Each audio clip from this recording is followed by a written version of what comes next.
Om Jnana Timrandasya Gananjana Shalakaya Chakshu Unmalatam Yana Tasmai Shri Gurave Namaha. I was born the darkest ignorance, and my spiritual master has kindly opened my eyes with a shining torchlight of transcendental knowledge. I therefore offer my respectful obeisances unto his lotus feet. Srila Prabhupada Ki Jai. So we're continuing our reading of Bhagavad Gita, chapter 8, entitled Attaining the Supreme. Yes. Text number 10.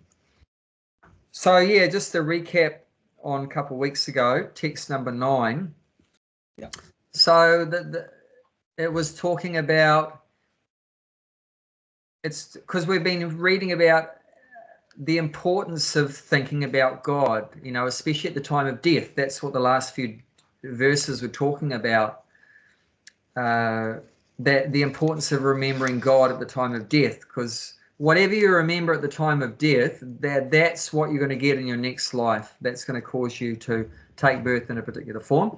And of course, it was mentioned, if you remember Krishna when you die, then you'll go to Krishna. Then you won't have to reincarnate again. And that's the goal. That's the goal, is to get out of this miserable material world and go back home, back to Godhead. So it's been talking about that, the importance of thinking about remembering God when we die. So then the next question is, and that's what text 9 helps us with, is, well, what are you going to think about God? You know, what if you talk about God, well, what are you supposed to think about God? So that verse tells us that you should think about God as he knows everything. And Kavim Puranam, and he's the oldest person. Anushashitaram, he's the supreme controller. God is the supreme controller. So this is what you should be thinking about God, that he knows everything. He's the supreme controller. He's the oldest person. Anuriyamsam means he's smaller than the smallest. The smallest thing is the atom, but he's even more smaller than the atom. He's inside the atom as Paramatma, like that. So, and Sarvashidataram means he maintains everyone. That's who God is. If someone says, well, what is God? What does it mean, God? It means God is that person that maintains everyone else. Who is feeding the ant up to the elephant? That's God. God is maintaining all the species like that. And, you know, sometimes we talk with Jayanti, and she has some anxiety about money, that what if we don't have enough money and blah, blah, blah. And I was saying that you don't have to worry about money. God is maintaining all of us. You might not have, you know, be super rich, but God is going to make sure that you always have enough food and you have a roof over your head and some clothes. You know, at least the bare necessities, God is going to provide that. We should have that faith. We should have faith that God is going to maintain us. That's his job. He's the maintainer of all the species. And we see that, you know, the ants don't have any problem with food. And up to the elephant. The elephant also eats 1 cubic meter a day. And the elephant is also getting enough food. So everyone's getting what they require. And who's supplying that? That's God. So, and then the verse is also saying that he is luminous like the sun. It means so that's how we can think about God, that he's very effulgent, very brilliant. He's very shining brilliance, very beautiful. That's God. He's so beautiful and shining. And also that he's beyond the ignorance of this world. He's transcendental to the darkness and ignorance of this world. Tamasa parastat. You know, he means he's not an ordinary person like us. See, we get covered by ignorance and passion and darkness. But God, even though Krishna comes to this world, he never gets covered by ignorance and passion like us. He's always transcendental. So like that, these are things that we can be thinking about God. Because if you tell someone to think about God, but they don't know who is God, they don't know what is God, who is God, then how are they going to think about God? It's not possible. I mean, you can start with that. If someone doesn't know anything there, he said, where do you get the food from? You know, you crops and rice and all that from the nature, rain and the sun. Who's the, like, where you gonna born, you got no control over. When you gonna die, you got no control over. If you don't have a control, somebody did, isn't it? Somebody born in the royal family in England, plenty to eat, everything, and somebody born in Africa has got not even a drop of water. How these things happen? Who decided? The person born in Africa, he hasn't decided to be born in Africa. Nobody will. Or born in Afghanistan or things like that. But who decided? Somebody is. Well, someone might challenge what we're saying that God is maintaining, because they might say that, well, God's not doing a very good job then, because someone in Ethiopia or Africa or whatever is like starving or something like that. But that's another factor. Another factor is that if you are under the care of your father, and you know the father's job is to maintain his children, right? So that's God. He's the father of everyone. As the father of everyone, he's responsible to maintain everyone. But even under the care of the father, sometimes the children might go hungry. But if the children have gone hungry under the care of the father, what does that tell you? It's like it could be a different answer for that. If the father doesn't look after them, or maybe the kids went to a different directions. It could be or karma, or could be anything. Usually what it is, I mean, if you're living under the care of your father, and if you're going hungry, usually what that means is that you've been a naughty kid. And as punishment, he's saying, look, you just broke that, the neighbor's window or something, threw the cricket ball through the window. So no dinner for you tonight. Go to your room. Yeah. Go to your room and no dinner, no supper. This is punishment. So that's the idea, that if God is maintaining everyone, and some particular persons or beings are not getting what they require, that's not that God is lacking in doing his job. What that means is that we have been a rebel, that we have been a disobedient child. We have broken the guidelines or the laws of our Father, of God, and now we're being punished. So that's part of the punishment. So if someone is going hungry, or they don't have a place to live or something like that, that's a sign that we've been disobeying God's laws. So we call that bad karma, right? So we've done some bad karma, and as a result of that, we have to go through some suffering. But that doesn't mean that God can't provide for us. What that means is that we've done something wrong, and now we're getting punished. Does it apply in the sickness as well? Any kind of suffering is bad karma is behind it. Yep. Yeah. Okay. Yeah. And that might have been done recently in this life, or it might have been done last life or 10 lifetimes ago. It could go back dozens of lifetimes ago, but it's some kind of reaction. It's impossible to be going through any kind of suffering without having done something wrong. So we must have done something to deserve that. And there's never any mistakes in the universal laws. There's never any mistakes. Whereas our man-made laws, there's so many mistakes. Sometimes in man-made laws, we punish an innocent person, or we reward someone and they're actually a criminal, but we reward the criminal and punish the honest person. But in the universal laws and God's laws, there's never any mistake. You can't hide anything from them. It said the sun god is watching you, watching everyone in the daytime. The moon god is watching everyone at nighttime.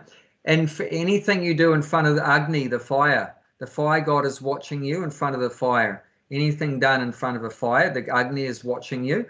And then the wind god, where is a place where there's no wind? So the wind god, Vayu is also watching. And also Paramatma, God is in our heart, in everyone's heart. So how can you escape the witness? Because that's what, like in the law system, right? In order for you to convict someone of some crime, there has to be a witness. Means someone has to have seen that you shot the person, you stabbed them with a knife. There has to be a witness. What's that? Sometimes court makes a decision, wrong decisions. I know. Sometimes the witness tells a lie. Sometimes the witness themselves is, or they're being bribed or something, or telling a lie or whatever. But in the universal law system, there's so many witnesses, and then they are never telling a lie, and they don't have imperfect senses like us. They're not cheating like us. So they don't have these defects like cheating and imperfect senses and under illusion like that. And the ultimate witness, of course, is God in everyone's heart. And definitely there's no deficiency in his seeing what's going on.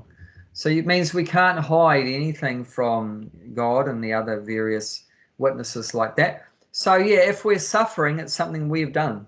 We can't blame it's their fault that I'm suffering. No, it's my fault that I'm suffering. And there'll be different instruments for us getting the reaction of our past bad karma. Maybe the instrument for giving me suffering will be my own body in the term of some disease. Or maybe the instrument might be, maybe my wife will inflict suffering on me, or the children might inflict suffering on me, or my parents might inflict suffering on me, or the government might inflict, or my boss at work might inflict suffering on me. Or the mosquito, the dog, you get it. There's so many, but we can't actually blame any of these things for our suffering. It's because of my family that I'm suffering, or it's because of the government that I'm suffering. Actually, the real cause of our suffering is our own self, because of our own bad karma. And all the immediate cause of our suffering that's just an instrument. Someone comes along and they punch you in the face. They're just an instrument for you getting your bad karma. You see what I mean? Yeah. They're just an instrument like that. There was one story about one couple of girls were sitting on a bench, and this guy came with a knife and reached across the closest girl, reached across her and stabbed the one furthest away, and she died. But then that doesn't make any sense. But why didn't he stab the person closest to him? That would be more logical. Why did he reach? He didn't touch the girl closest to him, but he stabbed the girl furthest away. And he didn't even know them. They weren't known to him or anything like that. He was just a complete stranger. So why did he do that? It doesn't make any sense. He didn't touch the person closest, but the person further away. And it's because of karma. It's just because of the karma. Or even sometimes you'll find there's a plane with 250 passengers, and then it crashes, and then like the plane splits open, two people get thrown out and they land on the grass and they walk away. Yeah. So why did two people walk away and the other 248 are totally ashes? Yeah. And they walk away without any bruises or anything. Many times it's like that because it's different karma. Mm. There was a one story in India there, where the four people, they was in the truck, and then they are a brick truck, bricks loaded in there because they are manual labor. So you had one truck driver and three other laborers sitting in the roll front seat, and then it's a heavy rain, and then the thunder light strike sometime front of the truck, side of the truck, this side, but doesn't come on the truck. And they decided somebody has to be died out of four. That's what the thunder light is. But it's not coming there because we're all four sitting there. Only one has to be died. That's why. And he said, okay, they stop the truck. And they says one by one person has to go to V. If the light comes in, he'll die, not all four. So it's one has to be. That's why the light is coming. But we all four sitting together. That's why light is not attacking. One person has to die. So they stopped the truck. He said, go maybe 100 yards, 50 yards there, just do a V. And one person went there. So he went to do the V, and it doesn't happen there. And he come back. Second person there, and like when they're here and there, it doesn't happen to me, he come back. And the third person went there, lightning come here and there, he come back. And the fourth one said, that's me. Definitely. Because all three sides are going to die. He said, I don't want to go. He said, no, man, you have to go. I think it's your turn. And then lightning saves all three. But your turn, you have to die. Because of you, light was coming there. You have to go. He went there to pay. Lightning come to the truck. All three died. And he saved. Wow. Yeah. It wasn't, he has to save. That's why the lightning was not attacking the truck. Wow. So he went there to pee, and you probably seen that one accident happened where 4 police officers died in Melbourne. Have you seen that one? That was 2 years ago. Yeah. What have you seen? What happened? The Porsche, the driver, went there to pee, and then car was stopped there, and the truck smashed the car. If he doesn't go for pee, he'll die. He's the one saying all 4 police officers died because I went to pee. So it's all like who has to go, who's not.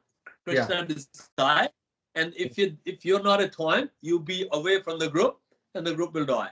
So it's just like that. We don't understand. Yeah. So if we're actually Krishna conscious, we should realize that God's maintaining us, and if for some reason he didn't maintain us, well, that's our fault also, that we've done something wrong. But we can't blame him or anyone else. It's our own reaction to our own misdeeds in the past, like that, and we have to accept that. But the beauty of Krishna, one of the beauties of Krishna consciousness also, that it nullifies or counteracts the reactions of our past bad karma. So, we've all done wrong things in the past, but the best way to get free from the reactions of that, which is suffering, is by surrendering to the Lord. If we surrender to the Lord, he can give us a clean slate. He can wipe off all that, the past karma. Even if when you surrender to the God, okay, sickness will come, but it won't feel the sickness. It will come and pass. But if you don't surrender to the God, it'll become more heavier. You know what I mean? If you surrender, it will maybe. come. No, I wouldn't say in every case it's going to be necessarily like that. Maybe God gives some heavy punishment also to his devotees, not just in an ordinary way of bad karma, but sometimes, I'd say, for example, someone wants to surrender to God, right? They say they want to surrender to God, but at the same time, they have some material attachments, right? So what God is very clever, what he might do is arrange some kind of suffering for that devotee to put him through so that he cuts off from things that he's attached to. He wants to go forward spiritually, but at the same time, he's attached to some material things, and which might be money or the opposite sex or whatever it is, power or fame or whatever like that. So God might arrange something that looks like suffering just to try to give his devotee a push in the right direction. So sometimes we see the lives of some devotees, there's a lot of suffering in their lives, but that's not ordinary karma. That's Krishna's personal hand bringing that devotee closer to going back to Godhead, and just cutting off all the attachments. And even the name guru, right? What does guru mean? Guru means heavy. So sometimes the guru can be very heavy with the disciple to cut off the ignorance and material attachments that are there. He's heavy with knowledge, but also it can be, a lot of chastisement also, and cutting away the attachments and ignorance in the disciple. So that's mercy. That's God's mercy to us if he arranges some difficulties. Like in the 10th canto of Bhagavatam, there's a verse, Yasyaham Priyanugrahami, saying that to that person I show special mercy. I take away all of his wealth. And at that time, his family members desert him, and he becomes completely poverty-stricken, and no one likes him anymore. and he suffers one misery after another. That's his special mercy. Does that make sense? Yes, that's right. Of course, most people wouldn't think of that as mercy, that God puts us into a miserable situation. They think there are family members away, your job, your property, your money. It's just like I got nothing left to just to surrender. Nothing left. Because yeah. And that's called in Sanskrit, that's called akinchana gochara. Akinchana. Kinchan means something. Akinchana, if you put a in front of it, it's the opposite meaning. So it means nothing. So sometimes that's God's mercy. He'll leave you with nothing left in the material world. There's no people left that you're attached to in the world, no money, no houses, no properties, no fame, no, like that. So all those things that we're attached to, he cuts off those things. And that leaves only one thing left in the devotee's life. And what's that? That's our relationship with God. And that's mercy. That's mercy because we're attached to so many things. That's why we don't love God. Because we love everything else. I love my dog. I love my car. I love my house. I love my country. I love my, friends and family, and I love my body and everything like that. And we don't love Krishna. So if he cuts away all those things, then you're left with, well, I just love Krishna. Or it's another angle I have to look at it. God is like a Kripa Sindhu, like an ocean of mercy. So Abhijit Das must be done for the last 5,000 years ago, maybe one good act. And the God is so merciful, he just given a mercy to come to Krishna conscious. It could be like you must be done something good act for the last, I don't know how many thousand or hundreds of years. And the God is so merciful, he said, yes, he did that act there. I'll give him my mercy to come to Krishna consciousness. Because he's merciful. He doesn't look at that the way we look at the others. Yeah. Like we look at that what country, nationality, color, and things like, he doesn't look at that way.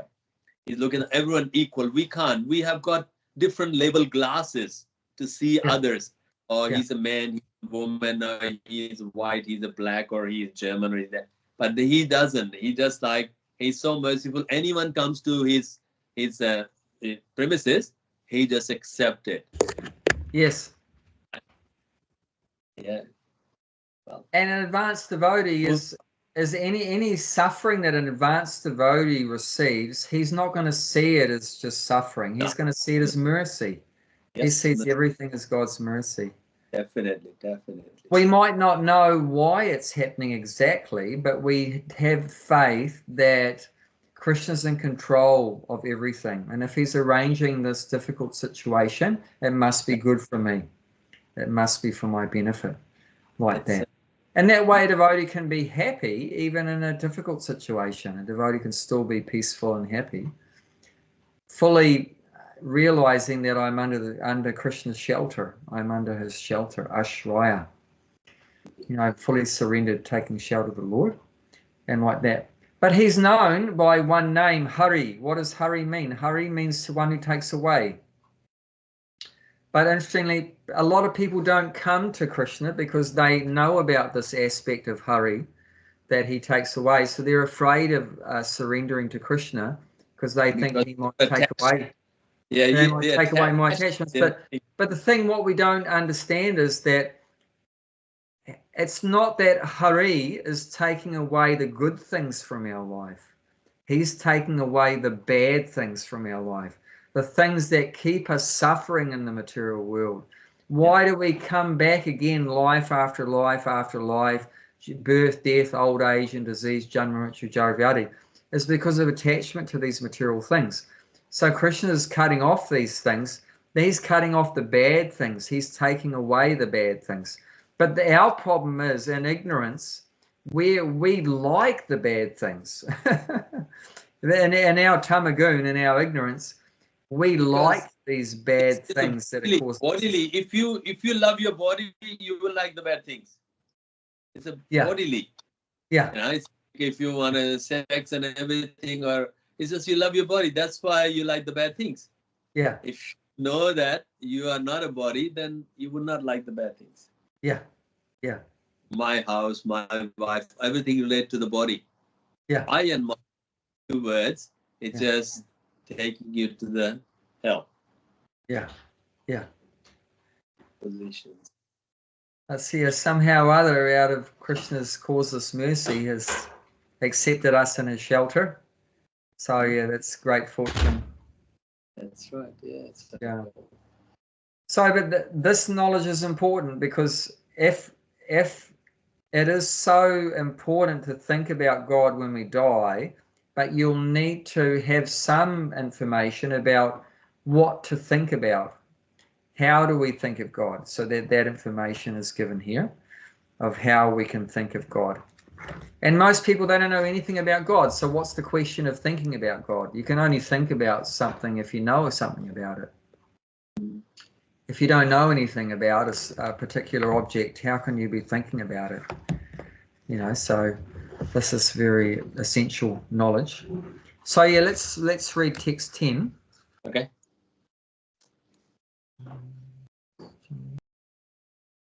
This is a different meter than the other verses. It's a bit of a longer verse, so different meter. Prayanakale manaschalena Pranayakale manaschalena bhaktya yukto yaga balena chaiva Bhakta yukto yaga balena chaiva Bruvor madhye pranam avesha samyak Pruvo madhya pranam avesha samya Satam param purusham upaiti divyam. Tata param purusham payati divyam. One who at the time of the death fixed his life air between the eyebrow, and by the strength of yoga with an undeviating mind engage himself in remembering the Supreme Lord in full devotion, will certainly attain to the Supreme Personality of Godhead. So yes, still on this. What's that? Maybe in between the eyebrow. Yeah, so yeah, we'll discuss that. So still talking about the same subject at the time of death. So what's going on at the time of death? It's the most crucial time. Whatever you're doing at the time of death is going to influence where you go after that. So what it's talking about here, this is talking about the mechanical yoga process. Mechanical, this is talking about, this is the Ashtanga, part of the Ashtanga yoga system. Because we were looking about that in the 6th chapter. The 6th chapter was talking a lot about that, you know, sitting on the kusha grass in the forest and sitting cross-legged and meditating on the tip of your nose and controlling the inward and outward breath. It was talking a lot about that. So again, this subject has come back in here. And if what Krishna really wants us to love him, just love him, bhakti yoga, then you could ask, well, but why does he talk about this? If Krishna wants everyone just to surrender, like if we look at the 18th chapter, text 66, the famous verse, Sarvadharma prachaja mamikam sharanam vrajaham tvam sarva papabhyo mokshishami masuchaha. Abandon all these other processes and just surrender to me, and I will deliver you from all your sinful actions. Do not fear. So if he just wants us to do bhakti, and that was in the previous verse, 65, man mana bhava man bhakto mam yaji mam naraskaru mam avaishyasi satyam te parijane priyosame. Just think of me, become my devotee, worship me, and offer your respect to me. Thus I promise you, you'll come to me, being very dear to me. So if he just wants us to do bhakti, and that's the conclusion of Bhagavad Gita, just surrender and do bhakti. Just chant Krishna's names and be a devotee and worship him and bow down to him and everything. So then why does he go and tell us in these different places to do other things? Like here, fixing your ear between your eyebrows and do yoga and everything like that. So because the reason why, any idea? Why does Krishna talk about Jnana Yoga and Karma Yoga and Ashtanga Yoga, all these other yoga systems, if he just ultimately wants us to do bhakti? It's like a these are the process to get there. Like if you do entire your life running a shop or a restaurant or some steel mill, and the time of the death, if you think you can remember that, it's not going to happen. So these are the process or the stages of the life. If you do that, then at the end. No, but I mean bhakti you can incorporate in your life if you're working in the steel mill also. Yeah, if you do that, actually bhakti you can incorporate it in your life in the steel mill easier than Ashtanga Yoga, because this Ashtanga Yoga system, you have to go to the forest. You can't work in the steel mill and do Ashtanga Yoga and fix on your tip of your nose and between your eyebrows, and that it's not going to work on you when living in Sydney or Melbourne or Auckland or something. Yeah, it's not going to work. But why Krishna explains so many processes, even though he's really only interested in one process? From his point of view, he wants us only to do one process, which is to love him, which is bhakti yoga, right? But from our point of view, are we all ready to surrender to him and love him? Is everyone on the earth ready to surrender to Krishna and love him? No, we're not ready. So some people are into yoga. That's what the level they're on now. They like doing all the bodily exercises and the breathing and all these kind of things. Some people like speculating. That's the jnanis. Some people like trying to think about the understanding the meaning of the universe and everything. They go just with their mind. They don't want to surrender to a guru and hear about Krishna. They want to figure it out themselves, just with their mental speculation. And some people like doing all kinds of sacrifices into the sacrificial fire, and they like doing all rituals and everything like that. Swaha, swaha, swaha. And they're still attracted to going to the heavenly planets and going to Swargaloka and everything like that. They have some desires. So the reason why Krishna is telling all these different processes, even though he's only really interested in bhakti and loving him, is that because we're on different levels. We're not all ready to surrender and do bhakti. Some people are just on the level of doing karma yoga or jnana yoga, like that Ashtanga yoga. So that's why he's talking about these things. But the ultimate purpose of all of them is to help us fix our mind on him. So that's what they're saying. At the time of death, fix his life here, which is called prana, between the eyebrows, and by the strength of yoga, with an undeviating mind, engages himself in remembering the Supreme Lord in full devotion, will certainly attain to the Supreme Personality of Godhead. Mm-hmm. So these yogis, by controlling the prana, the life here, they would bring the soul up from the heart, because the soul's in the heart, and around the soul is the subtle body. So subtle body, that's mind, intelligence, and false ego. So that soul in the subtle body is kept there in that position by the ear. There's different ears. I think 9 different ears in the body. One going up, one going down, one going clockwise, and so forth like that. And so the yogi, through the breathing exercises, controls that prana, that ear, and moves the soul out of the heart, moves the soul in the subtle body out of the heart and brings it up to here. Brings it up to here, that's what it's saying. Fixes the life here between the eyebrows. So he's brought everything up there, and ultimately at the time of death they want to bring it up to the top of the head, the Brahmarandra, I think it's called. And then the soul will go out and go to that particular planet, whatever they were thinking about. Here it's explained the ultimate thing they should be thinking about at that time of death, even for the yogi, is to be thinking about the Supreme Lord in full devotion. But what we see is in modern day society, this knowledge even about yoga is nearly lost. Because if you go to any yoga class or breathing exercise class, are they going to be telling about you that when you're doing your breathing exercises to think about the Supreme Lord in full devotion?